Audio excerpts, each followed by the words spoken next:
Welcome back to another episode of Mindset Monday with me, Matt, where I share with you things that I've used over the last nearly 13 years to rebuild my life and to really understand myself and to make changes in my life, rebuild my marriage, rebuild my friendships, become a good father, everything I ever wanted in life. And this is how I did it. And it's not just applicable to someone who's trying to get sober or rebuild a marriage or anything else. This is applicable for anyone who wants to grow because these lessons are really universal. They truly are. I think this stuff can help anyone that's willing to sit down and take the time to listen to them and then, institute them into their lives. And so it's just as helpful for you, the partner or spouse, or you, random person who just happened to click on this podcast for whatever reason. We're going to be talking about pattern recognition today and how important it is to learn and understand how to recognize our own patterns. Because once we do that, we can name our problem. Once we name our problem, we can begin to do something about it. I was stuck in this weird gray area of life for a really long time where I wasn't where I wanted to be, but I couldn't quite put my finger on what needed to change. Part of it was that I just didn't have the visibility in my life that I do today. I wasn't as honest with myself back then as I am today. And that changed. And I'm going to share with you ways that you can do this. So it doesn't matter if you're trying to get sober or if you're trying to, let's say that you're in a relationship with someone, you keep getting sucked back in, the hopium's just got you, right? Let's say you're no contact and you want to stay that way.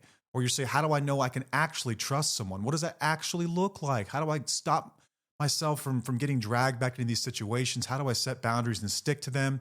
How do I stick to a diet or my finances or whatever it is? This stuff is universal. I've used these lessons in every aspect of my life. And hopefully at the end of this, you'll have gained something that leads you on that path as well. Hey, thanks to Soberlink for sponsoring today's show. Soberlink is the world's greatest accountability device that looks like a breathalyzer. If you're someone like me and you're trying to rebuild trust in your relationship, you're going to need all the help you can get because trust is lost in buckets and it's rebuilt in droplets. I didn't have Soberlink and I kind of wish that I would have. I had to do it the old-fashioned way, right? Slowly changing behaviors over a very long period of time, and it takes years. Soberlink can actually expedite that process, and it's beneficial for you and your loved ones. First, how is it beneficial for you? Because you've got skin in the game now. You've got real accountability at stake because you volunteered to get this thing. You were so serious about your sobriety journey, well, then put your money where your mouth is and put some skin in the game. You voluntarily get a device, you set up people in your network, and they get notified every time that you use it. So they know that you're doing the deal. They know it's different this time because you're actually doing something about it. No more words, no more I'll get around to it, no big, motivational speech at the end of the night and the next morning nothing changes. This time you're going to be tied to this thing. Get one of these things for a year. Do it for a year. Have those guardrails for a year.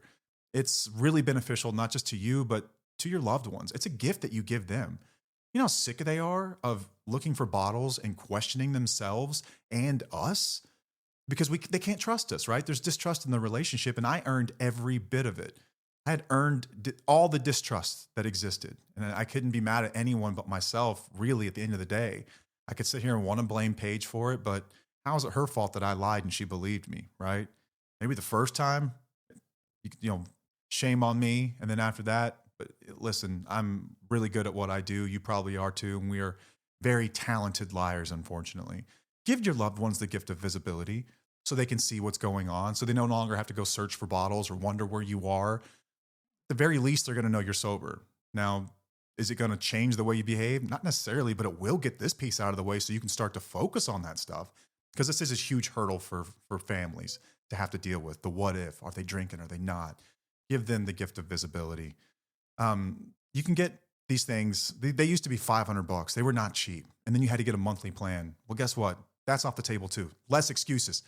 Now, whenever you sign up for 1 year, you can rent the device for as little as $19 a month. That's it. No more upfront costs, $19 a month. And since you're a listener of this show, Soberlink is going to send you a $100 gift card to apply towards your monthly plan cost or whatever you want to use it on. So it decreases that cost as well. It's never been easier and cheaper to get into a Soberlink. And if you're someone who's in a position where you're just trying to keep your kids safe and you're already separated, you're divorced or you're getting divorced and you just want a stable custody agreement, something that you can trust someone when they're around your kids to be sober, Soberlink has always been there for you. They're trusted by over 200,000 people. It's court admissible in all 50 states and in Canada. You can actually get these things written into your custody agreements. So if you'd like to find out more, head over to soberlink.com/wheels. Enter your email address in, get that rebate. Again, that's soberlink.com/wheels. You can also check out tufo.com. We've got sweatshirts, we've got stickers, we've got hats, all kinds of stuff. And I've got some more stuff in the works, but I'm waiting on shipping. Shipping from China is not fun right now, but we're going to get there. I promise you. Hopefully it'll be nice and comfy this winter with some new merch. Thank you for everyone that supports the show. Like, I cannot thank you guys enough for the little things that you do that help contribute to what we do here and make this stuff possible. We really, really appreciate it. If I seem a little off, it's just because I'm really tired, like exhausted. We got up at 5:30 this morning, and my son had a baseball tournament, and I helped coach the team. So we had to drive about an hour to the fields, and we didn't get home till like 6 something. It was 12 or 13 hours of baseball today, which I love. And there's really no better thing in the world. Nothing else I would rather do with my time. I'm just exhausted. And I know that he's exhausted. Haven't been sleeping well because my back, I've got about 8 hours in the last 2 days, I think. So I'm going to stumble, but I'm going to get through this. I'm going to do my absolute best. I've been thinking about this topic all day of pattern recognition. I got the chance to talk to a wheelie this weekend, actually, earlier in the weekend, about pattern recognition. Not when it comes to sobriety, we will talk about that, but when it comes to relationships.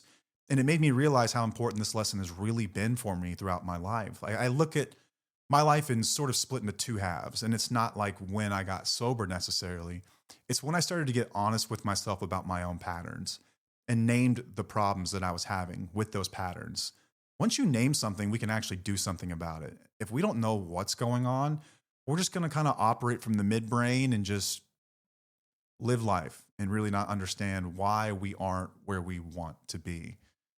I hope that through this, you can institute some of this stuff in your life and change it. But I think I always get interested, like when people know that the way that they're living isn't beneficial, like why don't our brains look out for us more? It seems like it's so easy to make poor choices.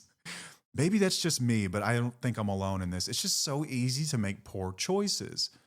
Comfort feels good, and our brains like what feels good. And our brains are actually really, really lazy. They enjoy routine.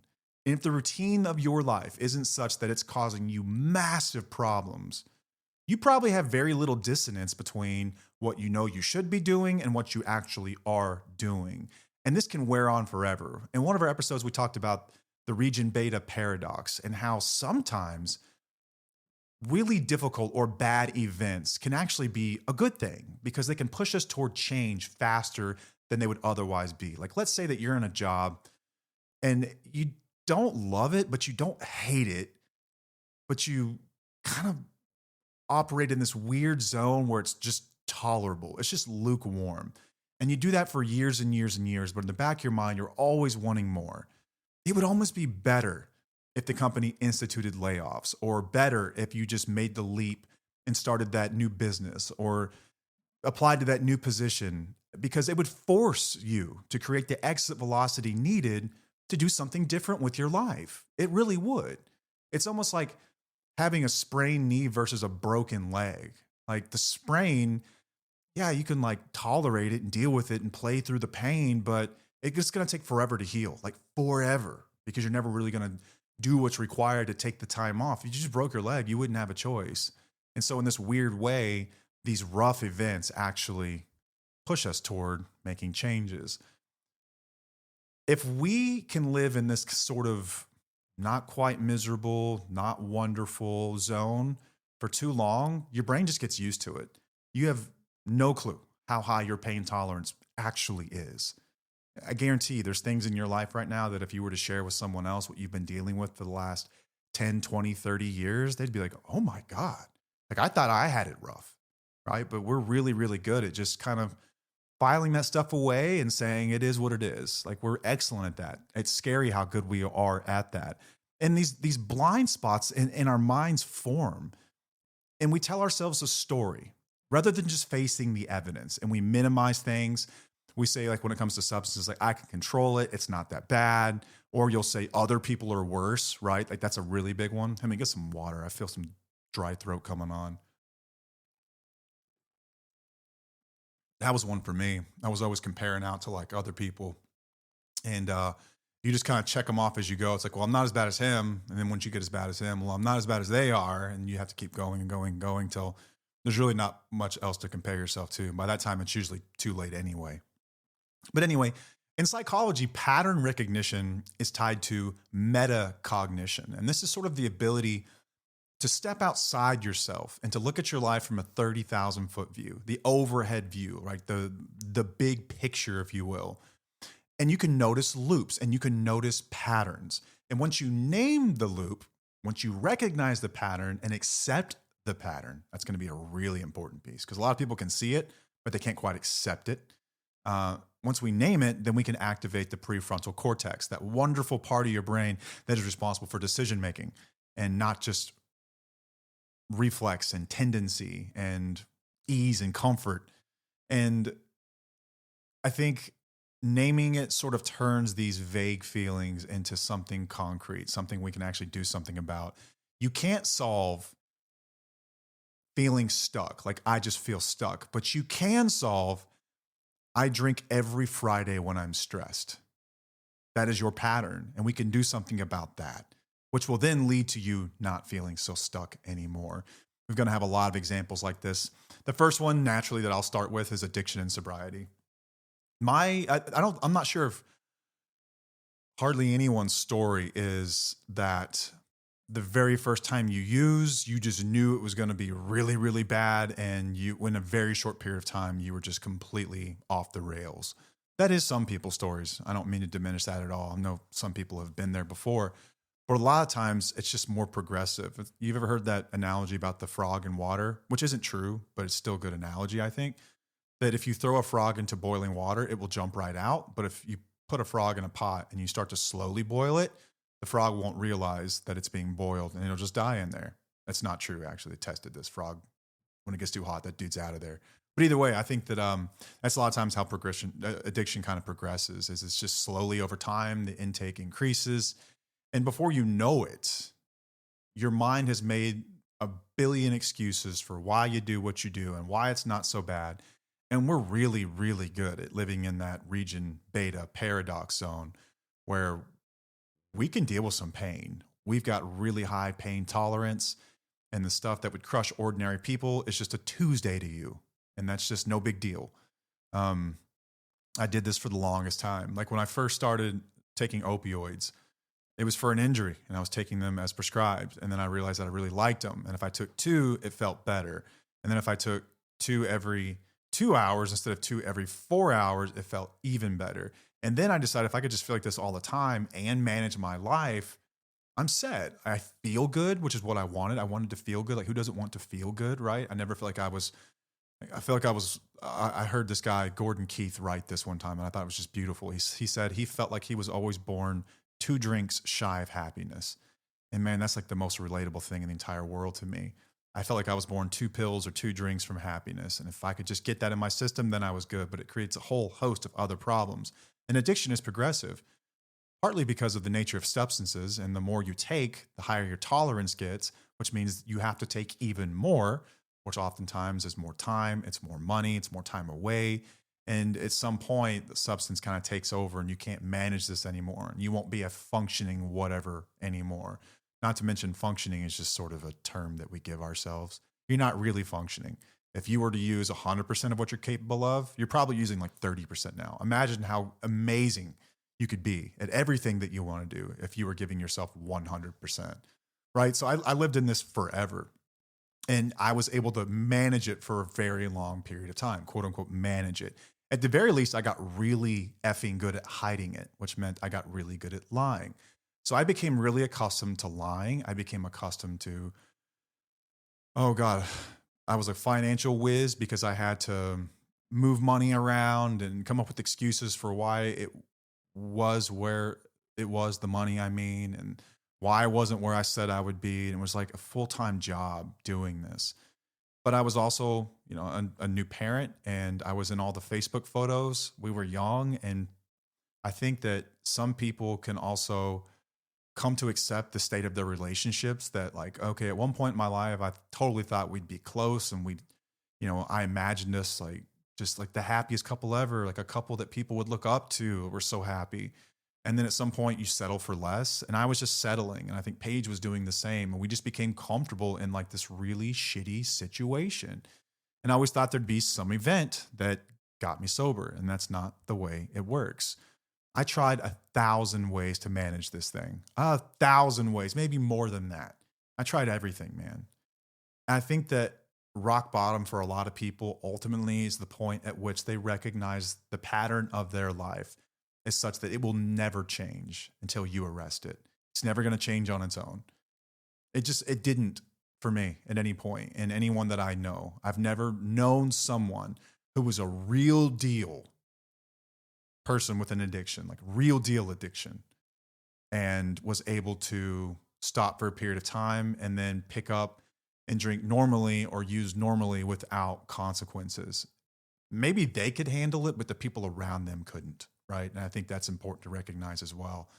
Other people in your life matter. And man, when I finally got sober, it was about pattern recognition. I sat down with someone and they started to really talk to me about this stuff, like the way that I used. And I was honest for the first time in my life about the amounts that I was using and how frequently I was using, and the way that I was always doing math in my brain about how many pills I had left. Or like liquor stores in Texas close on Sundays. I think they close at 9 p.m. I've forgotten now. It's either 9 p.m. or 10 p.m. on Saturdays. And I had to time everything just right so I could get to the liquor store on Saturday to make sure I had enough for Sunday. Like I'm always doing this math in my head, right? But it just becomes so normal for me. I didn't think much of it. I just became so used to this. When I finally got honest about the way I drank and I could look at the pattern of my life back at the very beginning and just start with something like volume and amounts, I could look at it and say, started slow and now it's bad. Like I'm taking at the very end, I was taking between 50 and 60 pills a day. And that wasn't even really to like get high. I was just trying to not get sick at that point. And I think that someone's going to hear that and be like, well, I'm not that bad. Well, you're not that bad yet. There's always a yet, right? You don't have a DWI yet. Your wife hasn't left you yet. You haven't been arrested yet. These things are more likely to happen at the very least. I think it's fair to say they're more likely to happen the more you put yourself in that situation. But I can look at the pattern in that and say the volume at the very least is increasing over time. That I can see. But I could try to rationalize that because there were periods where I was able to control it. But back up far enough, remember metacognition, let's back up 30,000 feet. What does that pattern say? Even though there were little blips, just like if you were to look at the S&P 500 over time, there are little downturns here and there. You can even look at like the 2008 crash and like there's a downturn. But if you back up that chart over a 30-year period, it's going one direction, northeast. It's moving up, right? That's what addiction does. And we love to look at these little microcosms, these little areas where we're able to control it and be like, well, that's proof I can control it, as opposed to backing up at 30,000 feet and looking at the last 20 years and saying, that's proof that I can't. And when I finally decided to get sober, it was really nothing more than me recognizing and admitting that pattern and saying, okay, I'm not a dumbass. I think I'm a pretty smart guy, and I've tried everything to manage this. I've read everything about it. I've tried to limit the substances. I've put boundaries around my own life to try to keep myself out of this stuff. And somehow, some way, and I had a million excuses as to why, I always went back and I always wound up at a point where it was a problem again. Whether that's a problem in my relationship because of it, or a problem financially because of it, or a problem physically because of it, I always wound back up there. So here we are, and there's the pattern. And really, all you need to recognize in the beginning is that that pattern will continue indefinitely. Like, I don't care if you drink. I don't care if you use anything. Like, be safe, but at the end of the day, all I would ask is that you just recognize that pattern and just understand that. So just don't lie to yourself about it. Just know that that's the way it's going to end, just like it has every other time. Every other time. That's you. That's your pattern. And it's not me saying that's you. That's you. Look at your pattern. And if you think that you're different and you're not like me, maybe that's true. I would challenge you to write it down, like actually draw this stuff out and look at the pattern. If you can recount year by year, think about volumes, think about amounts, think about everything else, and completely disregard stuff that's going on in your life and just look at your use over time. Pattern recognition. When I recognized the pattern, I had a choice all of a sudden. I could keep drinking, but I would have the knowledge of my pattern, and that didn't seem like much fun. Like, oh, here we go. I'm screwing myself when I pick this drink up. I would have to know that. The other option was I had to create a life where it wasn't part of it anymore. And because of my pattern, like one of the things that keeps me away from alcohol and drugs today, all these years later, where my mind and body, like I'm as sober as anyone, but I know my pattern. If I were to pick up a drink right now, I would not go off the rails immediately. But the pattern of my life says that it wouldn't take too long to get me back there. So why would I begin? That's what it is for me. And it's a solemn acceptance of that. That's the fact of the matter for me. That's who I am. That's what I do.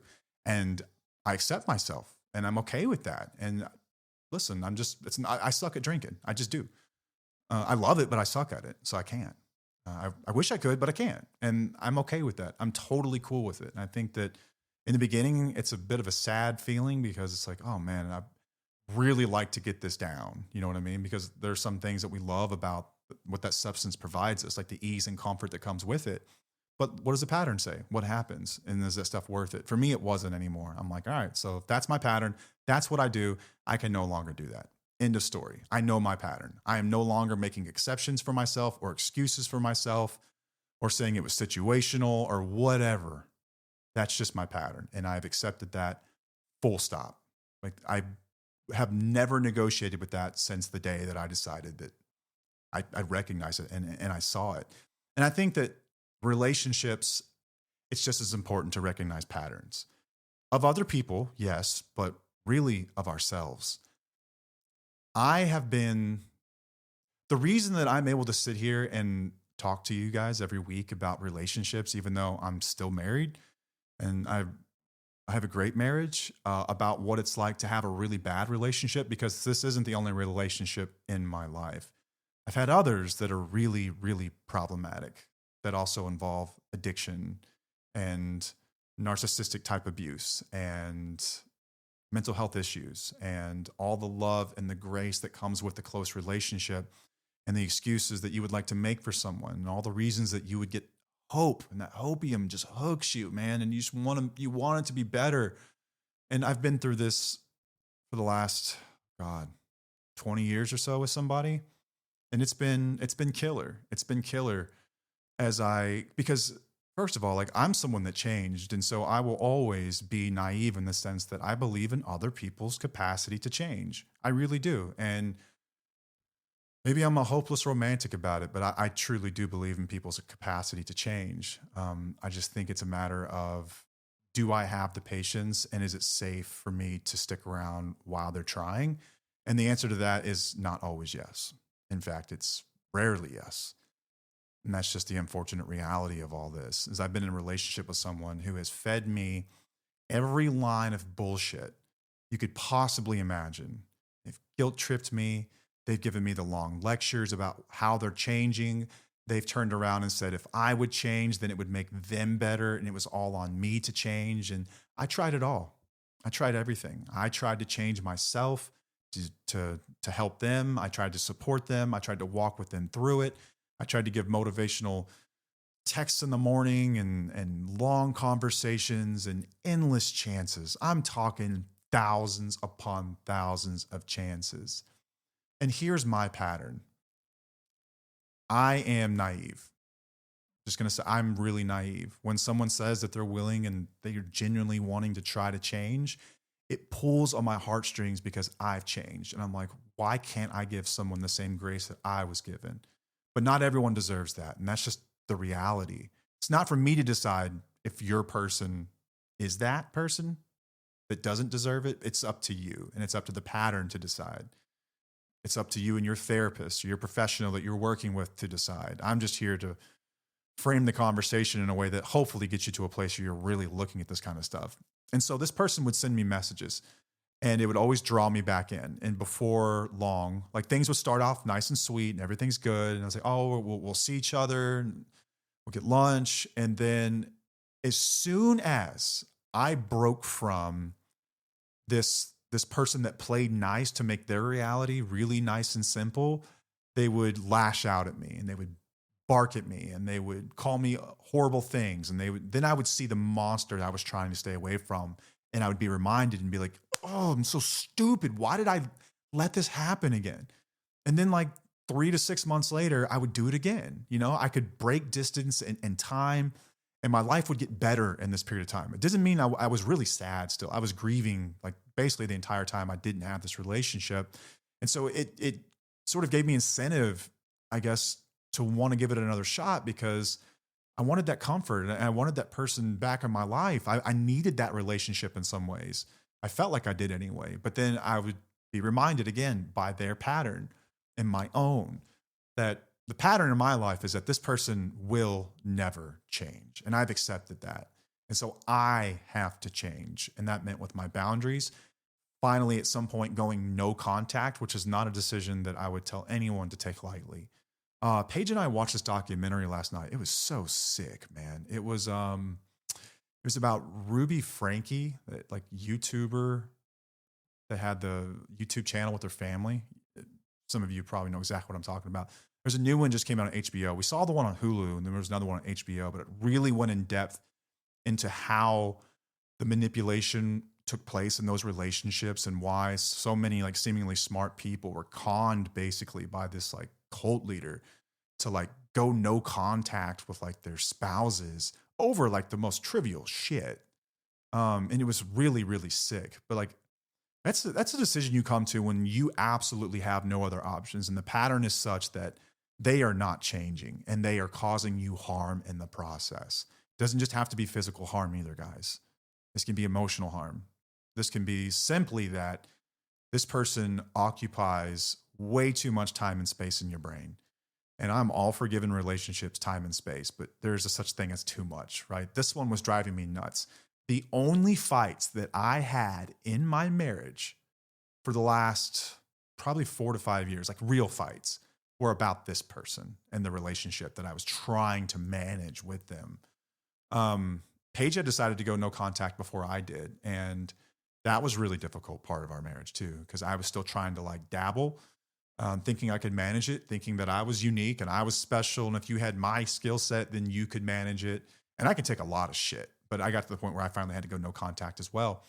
But when you block emails and like in this digital age, people have a million ways of getting a hold of you. At some point, a message is going to land in your inbox of some kind.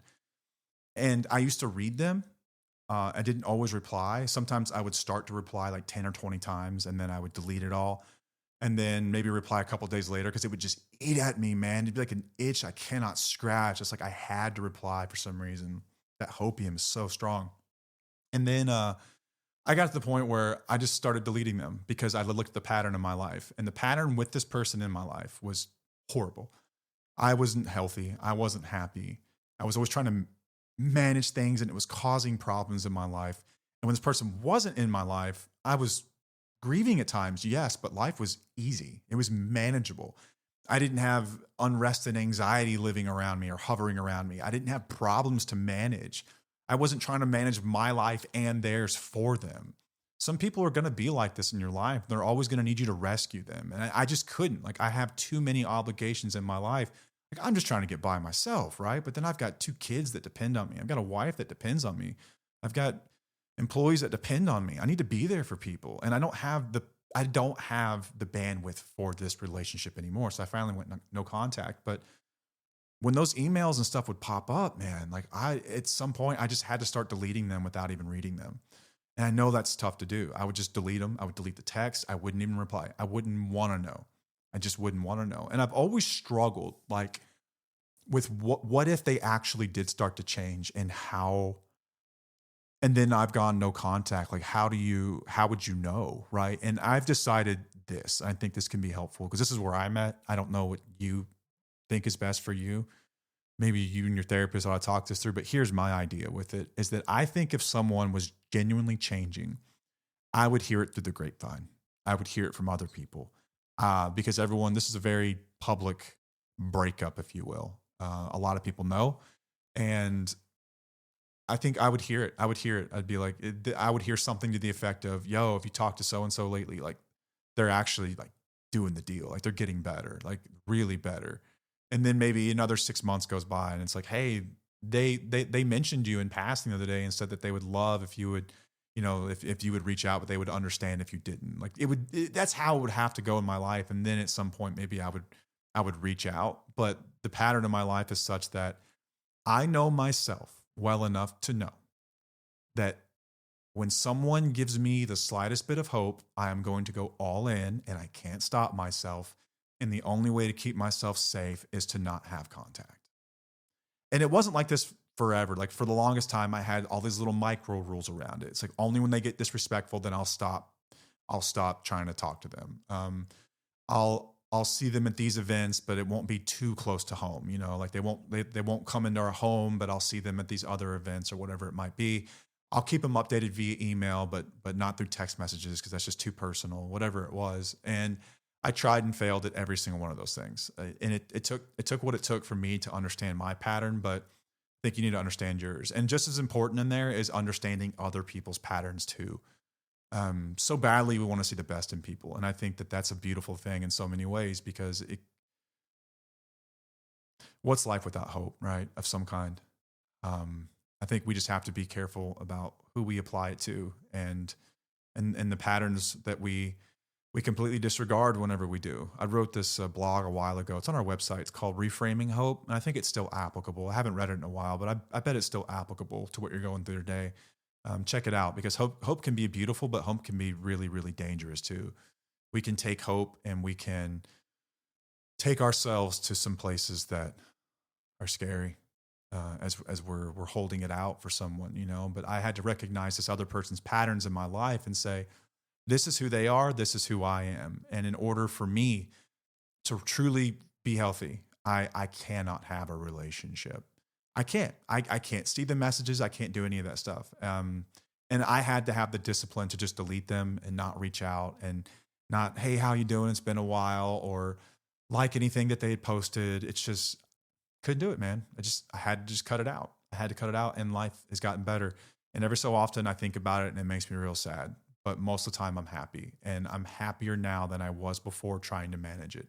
Trying to manage a problem that is going to end in abject failure is not fun. It's like just waiting for the other shoe to drop. And I got sick of living that kind of life. I think we all have different pain tolerances. I'm not telling you by any means that you need to be where I am, but it's something you ought to consider if my story sounds anything like yours. But again, talk to your professional, your therapist, whoever else in your life, and make sure that you're ready for that, because it's painful and it's lonely. But again, that was pattern recognition for me. It was recognizing myself. It was recognizing them. And I think that's one way that I can look at this. I think that there's other patterns in your life that you can look at. Like, let's say that you avoid conflict until it absolutely explodes. Like, you just keep quiet. You go with the flow. You placate people, whatever it is, because you don't want to rock the boat. And then that your pattern is, the longer you do that, the more likely it is that you get to this point where you become a powder keg and a spark hits it and it just explodes everywhere. And if that's your pattern, then I think the fix is you need to start being more honest. You need to start sticking up for your little self a little more often, and start to, God,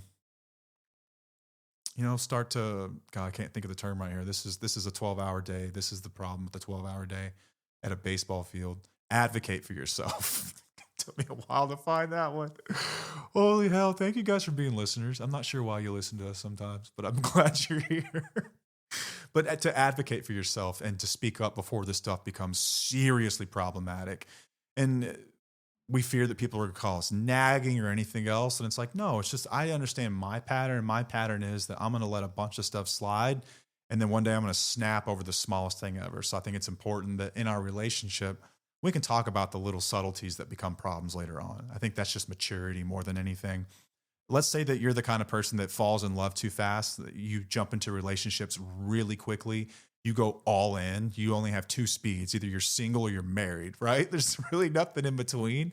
I think that you can recognize that too and do something about that. And maybe you start to take it slow. Maybe you get the relationship expert of some kind, of therapist, or maybe you've got a close friends, or maybe you're working some kind of a program, whatever it might be, that keeps you on even footing, and you make commitment at appropriate times at appropriate benchmarks, whatever that might be. Because the pattern is you do this and you get hurt, and then they do too. but it's recognizing that pattern about yourself. And then let's say that you over explain yourself. I'm like this too. That's why these episodes are always so long. It's because I over explain things instead of just being straightforward, kind of like the one from earlier. Um, but holding boundaries is a really tough one for people. If you suck at holding boundaries, you're going to have to do something to break that pattern. If you minimize things, I'm a minimizer as well, because I know that I got patience, and I think that other people deserve patience as well. But not everyone deserves infinite patience. Does that make sense? If you guys can hear a trumpet in the background, sorry but not sorry. Our son started playing trumpet, and this weekend they told him all he had to do was hold one note for like 10 seconds. That was his weekend assignment. And I love Kanye's music, like especially his old stuff, like through college and everything else. I grew up on that stuff. And there's not a political statement about Kanye West at all. I know he's wheels off right now. Speaking of wheels off, he's absolutely wheels off. But there's a song called All of the Lights, and it's got a trumpet intro. And so he learned the entire trumpet intro. The kid's like a whiz with instruments and stuff. But if you hear that, you might hear All of the Lights playing on a trumpet upstairs. So I apologize in advance. But anyways, if you're someone who minimizes things, you know this about yourself, you're going to have to stop doing that. And you're going to have to recognize your pattern and advocate for yourself. And you're going to have to be honest and truthful about someone's actions and what they actually mean. It's really, really tough to do. It's tough to do, one, because you're probably a really caring, empathetic, patient person, which is what makes you so amazing. The world needs more of you. The problem is that you're those things to a fault without any sort of boundaries that keeps someone from hurting you and you getting hurt. Right. And so we have to find the middle ground, I suppose. And for me, like, unfortunately, there was no middle ground. I was either all in or I was all out. That's with a lot of things. I run one extreme or the other, and I have trouble kind of finding the middle. Let's talk about like goals and habits in everyday life. Let's get off of relationships and addiction for a moment. Let's talk about time management. I've got a bad one here. If there's a phone nearby me, I won't do my work. I will say I'll do my work, but I won't do my work. In order to actually get work done, like if I'm going to sit down, like when I would write blogs and stuff, or even record episodes, like my phone has to be elsewhere because I'll grab it as I'm quote unquote prepping. Before you know it, I'm scrolling, and then it's an hour later and I've wasted time. And now we've got to go do something else. And that thing just never gets done. I had to get honest with myself. My phone has to be in another room now. It has to be somewhere else. I know people that sleep with their phones outside of their room to keep them from scrolling at night, helps them sleep. Get rid of the blue light that keeps you up. It can be really, really helpful, but you have to be honest with yourself. Are you someone that finds a way to procrastinate because of other things? Okay, well then we have to recognize it, name the problem, remove those other things from our lives. Phone goes in another room. When you have a project to do, man, you might even want to turn your Wi-Fi off. I always said that I love the idea of working at a coffee shop. But the problem is I also love the vibe of coffee shops so much that what I'll do is I'll sit there and listen to music and sip coffee and just think and never get anything done. And I just chit chat with people and I people watch. And I can't, I wish I could be a person with the discipline to sit there and work like that, but I just can't. Kudos to you if you can. I'm jealous. Fitness was another one. Like, what's your pattern? You stay up scrolling, which causes you to miss the gym. And then if you miss the gym, do you know that you won't go at lunch? And then if you know that if you don't go at lunch, you're going to go somewhere else for lunch. And so since you missed your workout that morning, F it, what's the point? I'll just start tomorrow. And so you eat like shit for lunch. And then at the end of the night, you feel horrible and you become resolute to start tomorrow. And then you just never do. And for me, it usually started with not getting to bed on time and being disciplined enough, because I knew if I got my workout in first thing, it set the tone for the day, and everything else that followed was solid gold. I lost a ton of weight. I got in the best shape of my entire life working the discipline of that simple philosophy of just getting to bed on time, getting a gallon of water, clean protein, clean vegetables, no sugar whatsoever except for one meal a week. And I got down to like 8 or 9% body fat. I was in the best shape of my entire life. Never dreamed I could be that fit. But I had to become like crazy about it because I love sugar. Like after drugs and alcohol, sugar was my thing. I gained I've mentioned it before, like 70 or 80 pounds my first year sober eating sugar. If it's in the house, I will find a way to eat it. And I swear to God, I can have a bad day, stressed out. If there's sugar in the house, it's like I black out and I find myself like halfway through a bag of churros before I even realize what I've done. And I'm like, oh no. Like it really is like it's like, it's compulsion. Like really it is. Like I can't stop myself. My solution, I can't keep it in the house anymore. That's how bad I suck at it. I just don't buy it. If I don't buy it, I set myself up for success. So I had to put guardrails in my life like this. I had to recognize my pattern though in order to do it. Because what I think I want to do is if I keep it in the house on Sunday when I want to have my cheat meal, I don't want to have to go to the store. I just want to have it here and I'll eat it. The problem is I can't do that. I will eat that shit throughout the week. So if I'm serious about my goal and I recognize my pattern, I have to do the inconvenient thing, which is go to the store on Sunday, which is a horrible thing to do if you're hungry, by the way. You buy the craziest shit. It's like letting a stoner loose with the infinite credit card in a shopping market. It's just nuts.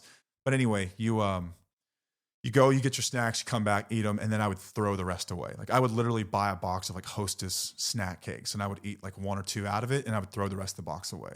I know that's wasteful. That's the only way I could do it because I know my pattern. My pattern is that I'll have a stressful day and it doesn't matter how glued I am to my process and how bad I want my goal.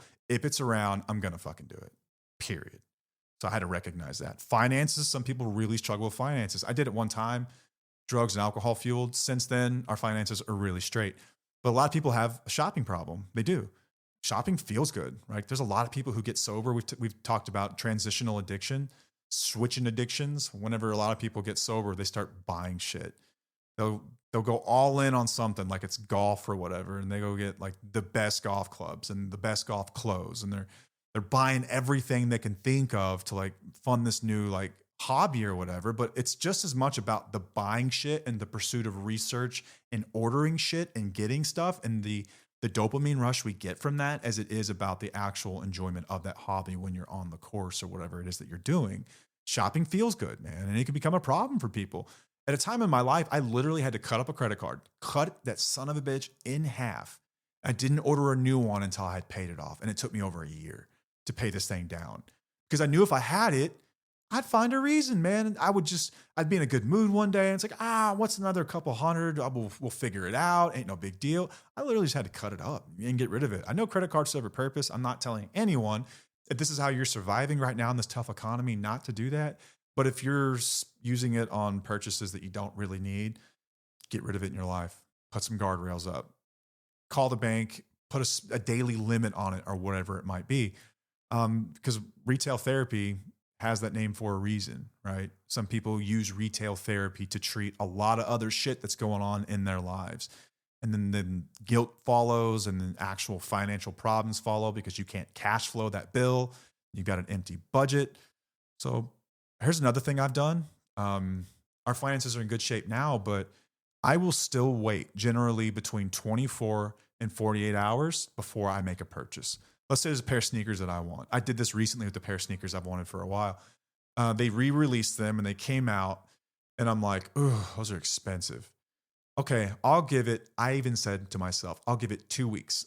And I put a reminder in my phone and said, if you still want them today, buy them. When that day came around, I didn't buy them. Somehow like the FOMO of it had kind of faded and I was cool with just letting them pass. Maybe if I come across them at some point for cheap, I'll get them. But if not, oh well, I'm good. But that day I would have done it and then probably regretted it and they would have sat in my closet and just sat around. So give yourself 24-hour rules. Give yourself a 48-hour rule or be like me in like a week or two sometimes. I put a reminder in my phone. I give myself permission. If I still want this in a week or 2 weeks, then I'll buy it. I like baseball gloves. They're just cool. Like the artistry of them. And I would have a room full of gloves, but I always do this to myself. And I say like, if you still want it plus I don't even play baseball. I'm a coach, right? So I warm kids every once in a while. It's just more just like having it and looking at it. It's cool. But I tell myself like, you still want it in a week. And I've only bought one glove in like the last 3 years, but I've wanted to buy probably 100 gloves. And a lot of other things like that in my life too. So just give yourself some time, pause, and you can do that. So let's talk about stress coping as well. Let's say that doom scrolling, this can be really rough depending on your algorithm, especially if you're if you're really into politics and news, like, it's not a good time to be into politics and news, really. There's always some story that was designed to drive you crazy, rage bait you, or to get you mad at the other side or whatever it is. This is why, like, we've always said, like, when it comes to politics, apolitical as far as you're concerned. And on a personal level, pretty even keeled about things, not an extremist one way or the other, because politics and news really upsets me. And I've come to recognize there's not as much I can do that I would like to do. And so it just leaves me feeling helpless and angry. And the more I scroll and read about it, the worse I feel. So I had to literally unsubscribe from a lot of stuff, from a lot. I read the New York Times finance stuff and I play their games. I don't read much else. I stay informed, but from a distance. Wall Street Journal, I'll read that when it comes to business and logistics and finance and things like that in the markets. But other than that, I don't get too involved because I know myself. It makes me anxious. It makes me angry. It gets me mad at like random people that I don't even know that did nothing to me personally. So I'll go to the gym. You know, I'll come home and I'll play guitar for a while. I'll just zone out and I'll play my guitar. I'll do something that calms me down. And I know that that's my pattern. My pattern is I'm going to get worked up. I'm going to get mad at all these people that I don't even know, like this giant group of people that I've never met. I'm sure they're lovely. Yeah, and I just get pissed about it for no reason. And so I just don't do that. I have to put guardrails in my life. So let's talk about how you can apply this to your life. Maybe throughout this episode, you've been thinking about, oh, that's a good idea. But it really, something you can do.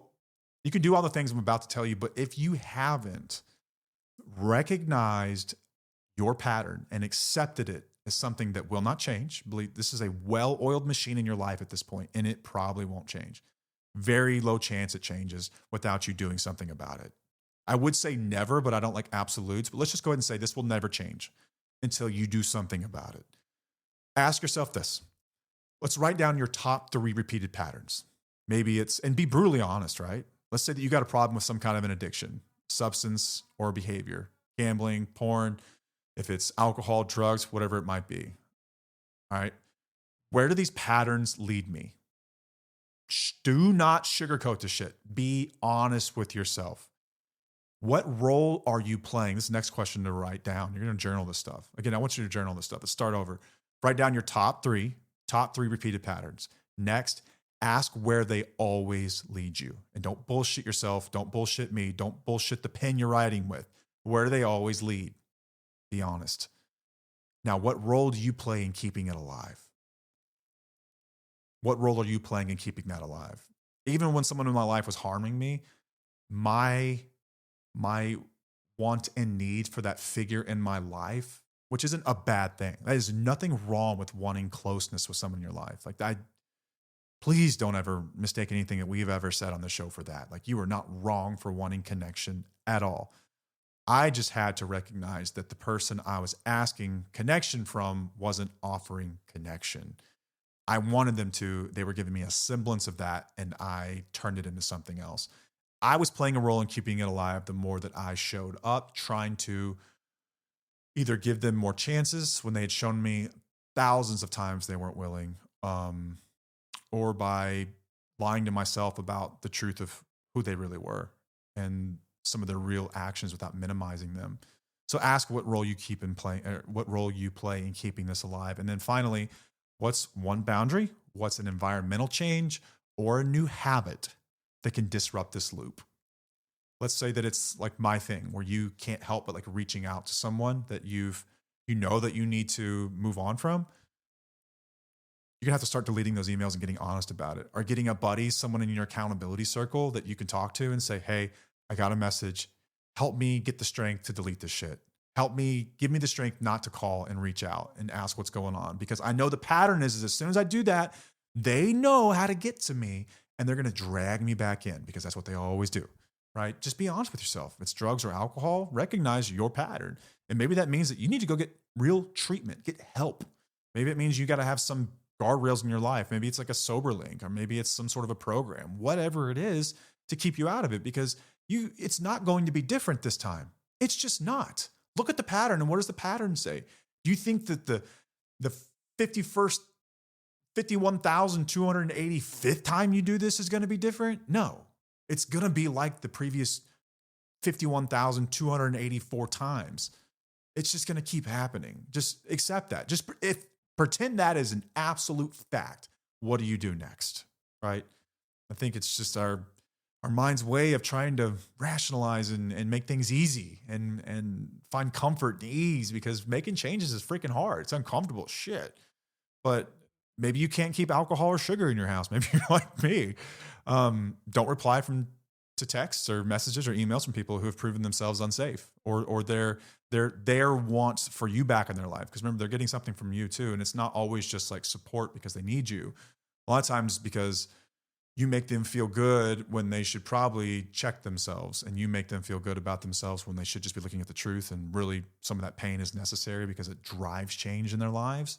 I'm not saying abandon people. Don't get me wrong. But maybe it looks different for everyone. Just use your common sense here, guys. Yeah. And if you miss a workout or something like that, what are you going to do different tomorrow? That's actually different. What do you know that you need to do? Like, what's the one thing? And it's always the painful thing. And like, that's what's funny about me. And I think everyone else that ever asks like the question to themselves or out loud, like, what do I need to do? You already know what needs to change. You know, it just sucks. And like, it's cool. And I give you the biggest hug right now. I'm like, it'll suck, but it'll get better. It will not get better until it sucks. It'll suck first, and then you'll accept it later, but it's going to suck for a while. And that's the power of community. That's why I think that our free Facebook community is so powerful, because there's people in there who literally have people walking through hell with them, and they're able to do it because they've got support. They've got someone they can text or message or just post to the group and get feedback from. Maybe you've got a therapist in your life or a coach or someone who's excellent, right? Psychologist, whoever your support person is, because you're going to need support in doing this. Doing it alone sucks anyway. Like, it's really lonely. You're unlikely to make these sorts of changes without some kind of accountability. But remember, you've got to do the work. You've got to reach out. They can't read your mind. So remember, so like, I want so badly for people to be able to make the changes they want that would make them happy. But I also understand like why it's so difficult. And so I hope an episode like this can kind of give you some idea about how important pattern recognition and honesty are to actually making changes. And don't beat yourself up about it either. Please don't beat yourself up. Don't just whip yourself.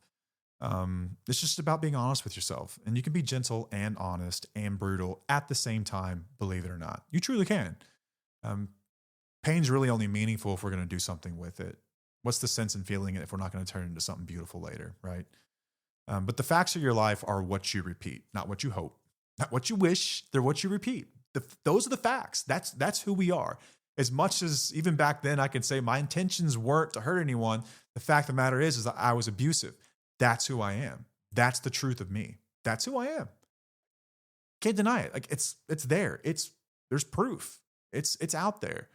And in your life, there's a million things that you could write down and really understand who you are better. If you're not journaling, please journal. If you don't know how to journal, I'm pretty sure Paige has done episodes on this. I think we did an episode on this too.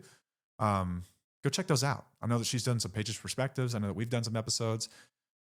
Look into it. If you have a therapist, talk to them about it. Journaling's great. Go back and actually read this stuff, because when you start to see it clearly, you can start to choose differently. And that's when the good stuff happens. Like, that's when the really cool stuff happens. So you may not control someone else's pattern, but you can stop playing a role in it. And that's the fact, is that you're not going to be able to change anybody else.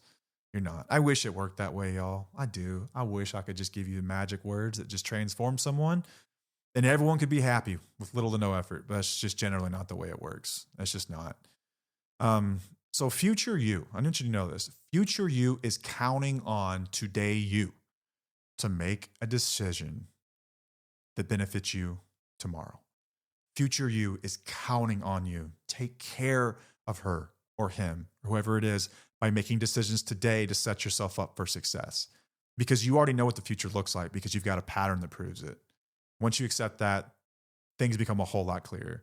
And I hope this is helpful for you. It's been helpful for me throughout my entire life. This has been like one of the this has been one of like the game changers for me in my life. Like, when I started to really do this and get serious about it, I started to make like traction, and I started to actually make changes, and it was amazing. But it's just about being honest. And that's difficult. It's really tough to do. But I hope that you're able to take something from this. I hope you're able to build something amazing. And I would love to hear from you what you're working on. If you've never suggested an episode to us, you can do that by going to the episode description right now, and you can suggest an episode. You can shoot us a message on Instagram or TikTok. We love hearing from listeners, truly. We generally don't answer a lot of questions, but we do love hearing from you guys. I love to know what you're doing with this stuff. So do that if you haven't, and please leave us a review. What the heck that noise was? Maybe that's the sound that it's time to go. That's what that sound was. So thank you so much for joining me. Until next time, I'm Matt, and I'll see you.